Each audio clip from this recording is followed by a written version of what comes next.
दोस्तों, हम लोग काफी दिनों से सुन रहे हैं कि धरती गर्म हो रही है। जलवायु परिवर्तन हो रहा है। पर्यावरण में तेजी से बदलाव आ रहा है। इस वजह से जल्द ही ध्रुवों पर जमी बर्फ पिघलेगी। इससे समुद्र में पानी बढ़ेगा। दोस्तों, अगर अभी तक आपने हमारे चैनल को सब्सक्राइब नहीं किए हैं तो कर लीजिए। आइए जानते हैं। समंदर किनारे बसे शहर, छोटे छोटे द्वीप डूब जाएंगे। मुंबई, कोलकाता, चेन्नई के समुद्र तट वीरान हो जाएंगे। न्यूयॉर्क, सिडनी और मियामी के खूबसूरत समंदर किनारे पानी में डूब जाएंगे। अपने पसंदीदा समुद्री तट के ऐसे पानी में डूबने का तसव्वुर डराता है, मगर पर्यावरण की निगरानी करने वाले वैज्ञानिक काफी वक्त से ऐसे हालात के बारे में आगाह कर रहे हैं। वो कहते हैं कि समुद्र में पानी तेजी से बढ़ रहा है। इस दावे को मजबूत बनाने के लिए वो कई सबूत होने का दावा भी करते हैं। अगर ऐसा हो रहा है तो आखिर समंदर का स्तर कितना ऊंचा उठ सकता है? इससे समुद्र के करीब रहने वालों पर क्या असर पड़ेगा? पहले पहले 20वीं सदी की शुरुआत में वैज्ञानिकों की नज़र समुद्रों में पानी बढ़ने की तरफ गई थी। 1941 में जर्मन मूल के अमरीकी वैज्ञानिक बेनो गुटेनबर्ग ने समुद्र की लहरों, पानी के स्तर को मापा था। तभी उन्हें लगा था कि समंदर के अंदर कुछ तो गड़बड़ हो रही है। समंदर में आने वाले ज्वार भाटा के करीब 100 साल के आंकड़ों का हिसाब लगाया गया तो गुटेनबर्ग का शक सही निकला। पिछले 100 सालों से समुद्र का स्तर बढ़ रहा था।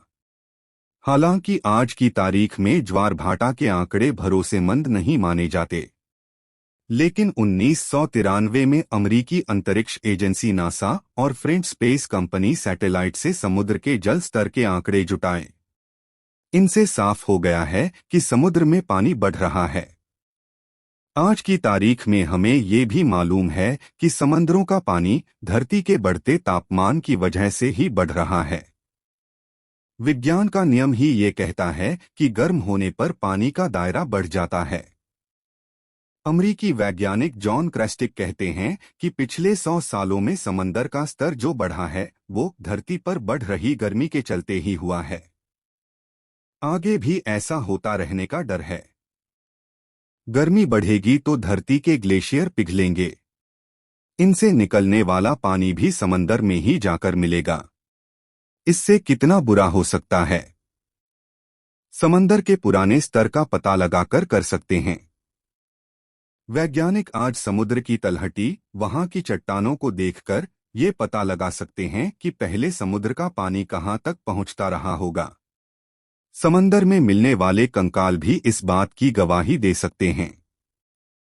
आज से 30 लाख साल पहले धरती पर प्लायोसीन युग था। इस दौरान समंदर का पानी कहां तक था, इससे आने वाले हालात का अंदाजा लगाया जा सकता है। मॉरीन रेमो पर्यावरण की दुनिया की बड़ी वैज्ञानिक हैं। वो अमेरिका की कोलंबिया यूनिवर्सिटी से जुड़ी हैं। वो कहती हैं कि प्लायोसीन युग में धरती का तापमान आज से 2 से 3 डिग्री सेल्सियस ज्यादा था। पिछले साल ही पेरिस में हुई क्लाइमेट कॉन्फ्रेंस में धरती के तापमान में 2 डिग्री सेल्सियस की बढ़ोतरी की ही पाबंदी तय हुई है। ऐसे में प्लायोसीन युग के समंदर के स्तर का पता लगाकर हम आने वाले खतरे को समझ सकते हैं। डराने वाली बात यह है कि प्लायोसीन युग के दौरान के समुद्र के स्तर का जो अंदाजा लगाया जाता है वो आज के स्तर से 10 से 40 मीटर ज्यादा थी।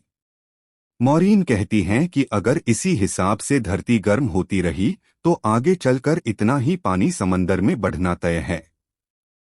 आज फिक्र समंदर में बढ़ते पानी की ही नहीं, इसकी रफ्तार को लेकर भी है। जितनी तेजी से समुद्र का स्तर बढ़ रहा है वो वाकई डराने वाला है। 2016 में हुए एक अध्ययन के मुताबिक पिछले 100 सालों में समंदर का पानी बढ़ने की रफ्तार पिछली 27 सदियों से ज्यादा तेज रही है। जिन आंकड़ों की मदद से ये बात कही जा रही है वो पहले के मुकाबले ज्यादा भरोसेमंद हैं। ये आंकड़े बताते हैं कि धरती के तापमान में मामूली बढ़ोतरी से भी समंदर के तेवर तल्ख हो जाते हैं। दिक्कत की बात सिर्फ ये है, आंकड़े ये तो बताते हैं कि समंदर का पानी बढ़ रहा है, मगर ये बढ़कर कहां तक पहुंचेगा, इस बारे में ये आंकड़े कोई इशारा नहीं करते। वैसे कुछ वैज्ञानिकों ने इस सवाल का जवाब तलाशने की भी कोशिश की है।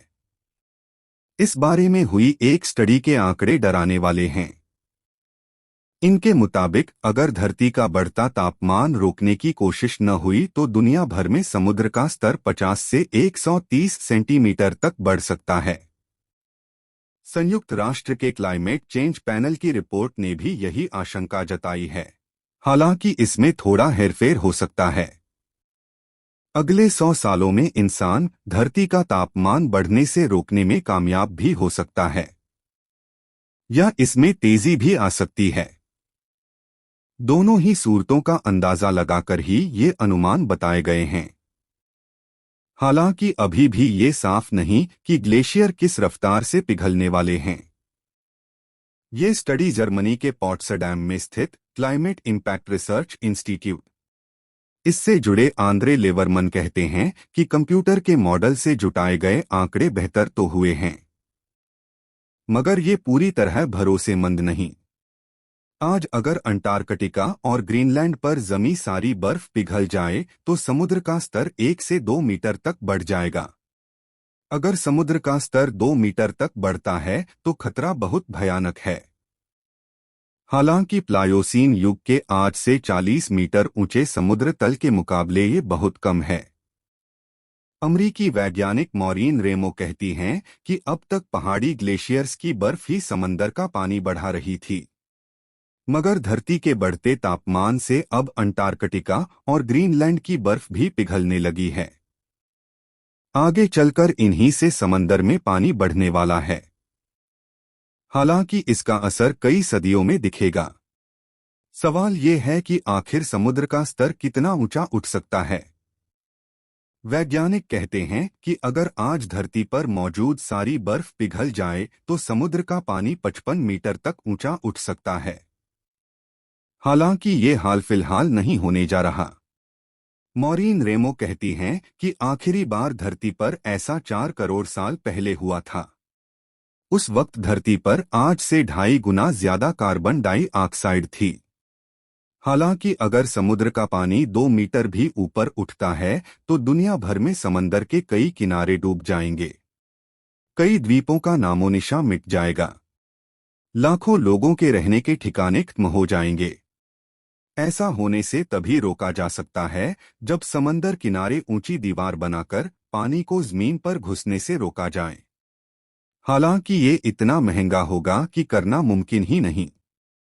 दिक्कत ये भी है कि पूरी धरती पर समंदर का पानी एक जैसा नहीं बढ़ने वाला। कहीं इसका असर कम होगा तो कहीं ज्यादा। अटलांटिक महासागर में पानी बढ़ने की रफ्तार ज्यादा तेज है, वहीं प्रशांत महासागर में इसके मुकाबले कम तेजी से पानी बढ़ रहा है। ऐसे में अटलांटिक महासागर के किनारे बसे इलाकों पर असर ज्यादा होना तय है। तो क्या हम समुद्र के बढ़ते स्तर को रोक सकते हैं? वैज्ञानिक मानते हैं कि ऐसा मुमकिन है। शर्त यह है कि सरकारें और धरती का हर इंसान इस बात को लेकर संजीदा हो। हमें इसके लिए धरती का तापमान बढ़ने से रोकना होगा। इसके लिए हमें अपनी मौजूदा लाइफस्टाइल में बदलाव लाना होगा। कुछ वैज्ञानिकों ने ये भी नुस्खा बताया है कि हम समंदर से पानी वापस अंटार्कटिका पर फेंके, जहां पर ये फिर जम जाएगा। जर्मनी के Potsdam institute of climate change ने इस नुस्खे को कंप्यूटर के मॉडल पर आजमाया है। वैज्ञानिक मानते हैं कि समंदर का पानी वापस अंटार्कटिका में पंप किया जा सकता है। ये जम भी जाएगा, मगर इसके वजन से नीचे की पिघली बर्फ तेजी से समंदर की तरफ भागेगी। फिर ये काम इतना महंगा है कि मुमकिन ही नहीं। जर्मन वैज्ञानिक आंद्रे लेवरमन कहते हैं कि अगर इंसान जिस तरह आज रह रहा है वैसा तरीका बदस्तूर जारी रहा तो ये नुस्खे भी फेल हो जाने हैं। ऐसे में जरूरी है कि धरती को गर्म करने वाली ग्रीनहाउस गैसों की तादाद कम करनी ही होगी। साथ ही समंदर के किनारे स्थित बस्तियों की सुरक्षा के इंतजामों पर भी ध्यान देना होगा। ये काम कितना बड़ा है, इसका अंदाजा आप इसी बात से लगा सकते हैं कि धरती की कुल आबादी के 44% लोग समुद्र तट से 150 मीटर के दायरे में रहते हैं। इन लोगों को समुद्र के किनारों से दूर हटाना बड़ा काम है। कोई भी अपना बसा बसाया घर छोड़कर नहीं जाना चाहेगा। फिर समुद्र किनारे उन्हें तरह तरह के रोजगार मिल जाते हैं। आज से 20,000 साल पहले इंसान ने धरती पर हिमयुग का सदमा झेला था। तब समुद्र का स्तर आज से 120 मीटर कम था। पानी ग्लेशियरों में बंद था। आज से करीब 8,000 साल पहले जब ग्लेशियर पिघले और पानी का स्तर बढ़ा, तब तक समुद्र तट करीब 100 मीटर पीछे खिसक चुके थे। उस वक्त इंसान ने कुदरत का दिया ये सदमा जिस तरह झेला था, उसके किस्से आज भी आदिवासियों के बीच चलन में हैं। इंग्लैंड के समुद्र तट से कुछ ही दूरी पर उस युग की यादें समंदर की लहरों के अंदर देखने को मिलती हैं, जहां सदियों पहले इंसान के रहने के निशान मिले हैं। ब्रिटेन हमेशा से एक द्वीप नहीं था, कभी ये यूरोप से जुड़ा हुआ था। समुद्र के बढ़ने स्तर ने इसे यूरोप से अलग कर दिया। आज हम फिर उसी खतरे के मुहाने पर खड़े हैं। धरती का बढ़ता तापमान और समुद्र का पानी हमें उस खतरे की तरफ धकेल रहा है, जिसका सामना आने वाली पीढ़ियों को करना पड़ सकता है। तो दोस्तों, कैसी लगी आपको ये जानकारी, हमें कमेंट सेक्शन में ज़रूर बताएं। साथ ही अगर आप हमारे YouTube चैनल पर नए हैं तो आप हमें सब्सक्राइब ज़रूर करें। अब मिलते हैं ऐसी ही सच्ची घटना के साथ अगले वीडियो में। तब तक के लिए आप अपना तथा अपने परिवार का ख्याल रखें। धन्यवाद।